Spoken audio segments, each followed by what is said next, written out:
Well, hello, y'all. I thought I would jump on and do a little fun spooky season video, a little bit of fun incorporations into your, like, little tidbits of info. I'm going to have lots of pop-ups in this presentation, things you can incorporate in your annual gatherings. And I have some more serious sewing activities in here as well. But I thought it would be fun just to kind of look at things outside of the box and get out of the seriousness. I'm seeing all this seriousness, and the realm of spirit has a sense of humor, you guys.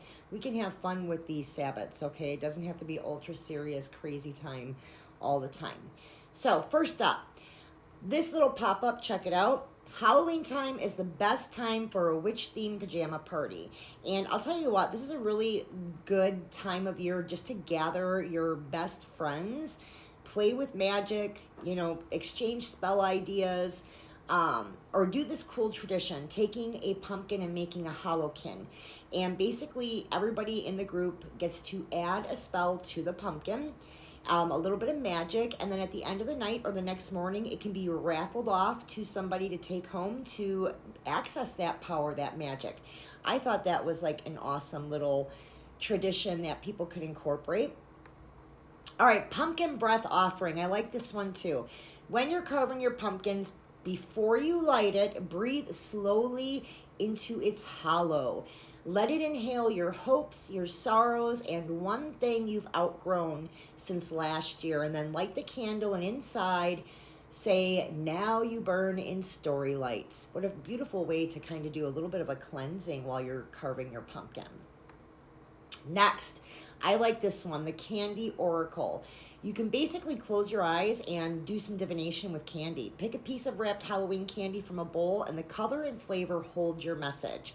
If you want to make the future even more sweet, eat the candy slowly. But sour is caution, chocolate is comfort, orange is action, white is clarity, and if it's chewy, that pretty much says you need more patience. I mean, we've kind of debated on what that means, but I feel like it means you need more patience. The moon bone count. Here's a fun one. When the moon rises, place your hand on your chest and count your ribs out loud, or just press and imagine them. If you can't do that, maybe you have an injury. But say, I am bones and breath, I endure. Your ancestors will hear and nod in approval. Again, kind of like a confidence building glamour spell in the moonlight, right? Using moon magic. All right, this is a fun one called Black Cat Whisper. If you see a black cat, real or imagined, blow it a kiss. Say, I see you, Velvet Traveler. Carry my kindness to the underworld. And you've just earned one small charm of protection. What a cute little, I love that one. I love black cats, honestly. I love cats. The Cauldron Bubble Wish. So, boil a pot of water, or it could be soup, it could be tea, whatever you're boiling on the stove, and stare into the bubbles. When one pops, whisper a wish. When one steams, whisper a truth. And when one vanishes, whisper a goodbye. This is a fun game. Like if you're going to do that Halloween pumpkin, adding the magic spells to it, I would incorporate this too. Just as a fun kind of group activity to get into that Halloween witchy spirit, right? Raise the vibes, raise the vibration, the frequency.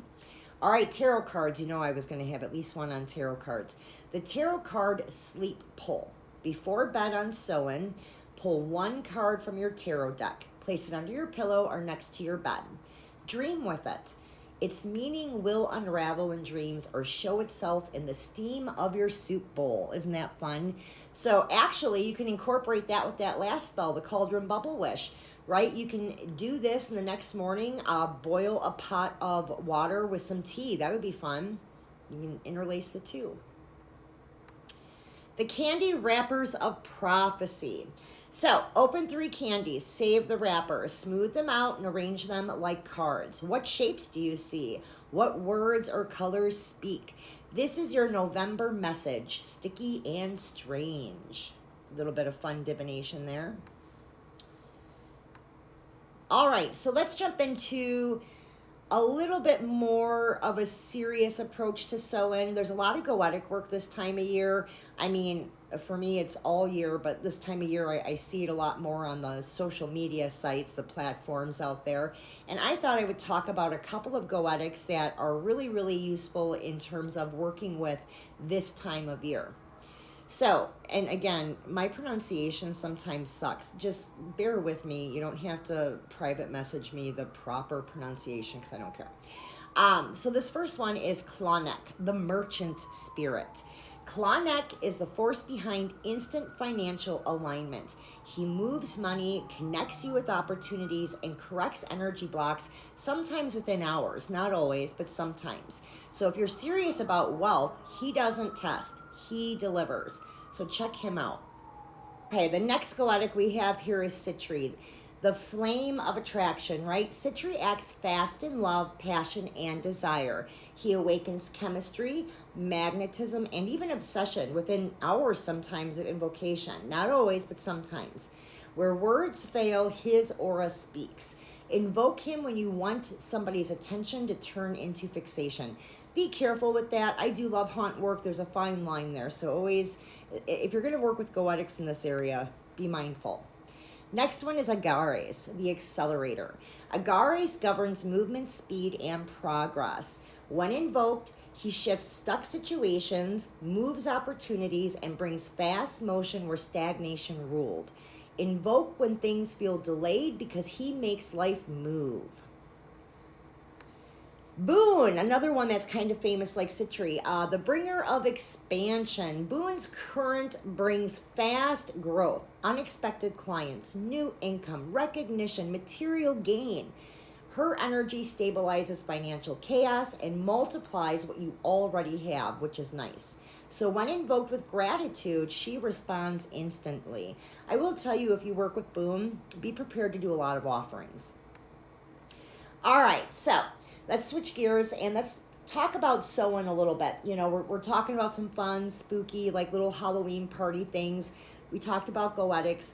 Let's talk about Samhain. What can you do? I definitely suggest decorating your home. I like pumpkins and candles. I definitely am somebody who dresses up every year multiple times for multiple events. Choose a Halloween costume that reflects your shadow self. This year, for example, I went as the other mother from Coraline. I went as a Norse Viking, and I am going as Sarah from the Labyrinth movie with David Bowie. I'm dressing up from the, the masquerade scene for a party I'm going to in Duluth. So, anyway, moving on. Cook a themed meal. Of course, I talk about dumb suppers and morning teas this time of year. You don't have to go all out, but maybe have some sort of gathering to give gratitude and to move into Samhain with fresh energy. Think or journal about overcoming your fears and insecurities. Great time of year for that. Shadow work. Research and honor your ancestry. Samhain is so tied into lineage, and lineage is so important. Read tarot or oracle cards. Those are definite Samhain activities. The magic of Samhain. So we talked about shadow work being great this time of year. Divination, usually very, very powerful. Get out of your wheelhouse. If you're a tarot reader, try tea leaves, tessiography. Try coffee grounds. Try cartomancy. Potion making. Right now, I am writing all my compounds for all of my Yule potions. I'm very excited. It's a very intuitive kind of compound building time of year for me. Graveyard rituals, even intuitive graveyard art, things like tombstone rubbing, beautiful thing to do this time of year. We talked about honoring the dead, dumb suppers, morning teas, cutting cords. If you need to sever an energetic cord, perfect time of year for that. Setting up and renewing your altar. You should be doing that every Sabbath, but especially at Samhain. Let's see what else we have. Talking about Samhain altars. I hope these pop-ups are coming through okay. I like to use the colors orange, purple, black, and red. I like things that represent the element earth, stones, gourds, bones. Of course, I use sacred fire. If you don't use sacred fire, you can have a burn bowl there for offerings or candles. Tarot cards. I like to have death, the devil, the moon, and 6 of swords right there. Runes, Norse pagans. I'm not going to tell you which runes to use. These are the 3 I suggest, which are on screen. Plants, wormwood, I use for almost everything. Mandrake root, ginseng, mugwort, sycamore, essential oils. I love cinnamon and clove. I love angelica. Beautiful Samhain essential oils for that fragrance. Some spirit, transient spirit are very responsive to scent. Animal symbols, bats, dogs, frogs, rats, you name it, honestly. Ravens, of course, again for my Norse pagans. And crystals, black obsidian, black onyx, opal, tourmaline, the hagstone. You know, these are all beautiful implements for a Samhain altar. Shadow work prompts. We talked about shadow work. Here's some prompts you can use in your shadow journaling. So what is your most obvious flaw? What is your secret flaw that nobody knows of? How can you use these flaws to your own advantage? How can you confront your flaws and not let them affect your life in a negative way? So I guess that is comfort a little bit. If your darker self could talk, what would it say to you? If your darker self was a real person, what would it look like? This is intuitive art. I actually like doing intuitive sketching or automatic writing for this. If you were a fictional villain, why exactly would others be afraid of you? How can you incorporate something from your darker self into your regular you? I think these are awesome prompts, especially at Samhain, but anytime you're really doing shadow work. Oh, my favorite one, using wine and magic. I love using wine this time of year. Actually, right now, all the way through Yule. I have on screen for you some of the intent associations for spell casting to different types of wine. So Cabernet Sauvignon, fertility, making sigils, doing anything creative, like making art for the muses is offering. Merlot, self-care, healing, blood magic. Blood magic for Merlot, with Merlot, definitely awesome works. Divine feminine work. Champagne, success, long-term goals, abundance, rosé, love, friendship, romance, new connections, sparkling wines, you know, new opportunity, blah, blah, blah. I can't talk today. New opportunities, setting intentions, new beginnings, clean slates.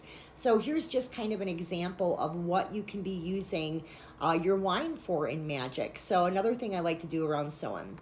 So anyways, that's basically it, you guys. I just wanted to jump on and share some fun group activities that are more fun. You know, there's magic there, but it's fun magic. It's lighthearted. It's laid back.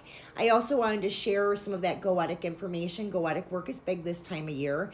And basically, you know, some of these other Samhain applications that we just reviewed. Boy, I'm tired today, you guys, but I wanted to jump on because I have not had time and I'm so busy. But I hope everybody out there staying magical. Please hit me up in my private messages if you have any questions or need any guidance or advice. I'm always more than happy to give that. Take care.